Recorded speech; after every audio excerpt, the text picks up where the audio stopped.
அருப்புக்கோட்டை நகராட்சியில் நடைபெற்ற உங்களுடன் ஸ்டாலின் முகாமில் ஏராளமான பொதுமக்கள் பயன்பெற்றனர். முகாமில் பங்கேற்று பயன்பெற்ற பயனாளிகளுக்கு உடனுக்குடன் நலத்திட்ட உதவிகளை வழங்கப்பட்டது.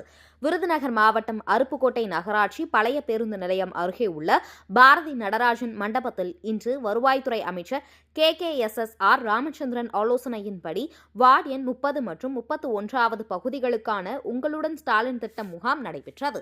இந்த முகாமை நகர்மன்ற தலைவர் சுந்தரலட்சுமி, சிவபிரகாசம் மற்றும் நகராட்சி ஆணையாளர் ராஜமாணிக்கம் ஆகியோர் துவக்கி வைத்தனர். இந்த முகாமில் நகராட்சி நிர்வாகம், வருவாய்த்துறை, மின் வாரியம், தொழிலாளர் நலன் மற்றும் திறன் மேம்பாட்டுத்துறை, சிறுபான்மையினர் நலத்துறை, ஆதி திராவிடர் மற்றும் பழங்குடியினர் நலத்துறை, கூட்டுறவு, உணவு மற்றும் நுகர்வோர் பாதுகாப்புத்துறை உள்ளிட்ட 13 துறைகளின் கீழ் அரங்குகள் அமைக்கப்பட்டு பொதுமக்களின் மனுக்கள் பெறப்பட்டு உடனுக்குடன் பதிவு செய்யப்பட்டது.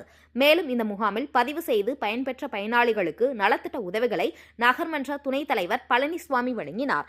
இந்த முகாமில் நகர்மன்ற உறுப்பினர்கள், நகராட்சி அதிகாரிகள், திமுக நிர்வாகிகள் உள்ளிட்டோர் ஏராளமானோர் கலந்து கொண்டனர்.